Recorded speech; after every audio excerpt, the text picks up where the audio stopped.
श्री स्वामी सांगतात, जेव्हा तुम्ही एखाद्या सच्च्या व्यक्तीला, जेव्हा एखाद्या तुम्ही सच्च्या आत्म्याला, तुमच्यावर अविरत मनापासनं प्रेम करणाऱ्या, तुमच्यावर मनापासनं जीव ओवाळून टाकणाऱ्या व्यक्तीला जाणून बुजून दुखवता आणि तो माणूस तुमच्या आयुष्यात न काय करता, तुम्हाला कसलाही शिव्याशाप न देता, तुम्हाला कसलाही त्रास न देता बाहेर निघून जातो ना, लक्षात घ्या.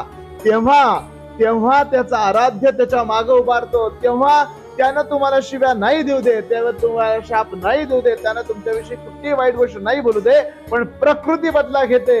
हा निसर्ग, ही प्रकृती त्याचा बदला अवश्य घेते. प्रकृती सांगते की चांगल्या माणसावरचा अन्याय प्रकृती कधी सहन करत नाही.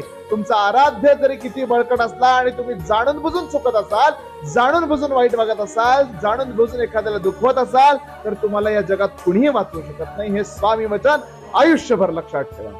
श्री स्वामी समर्थ.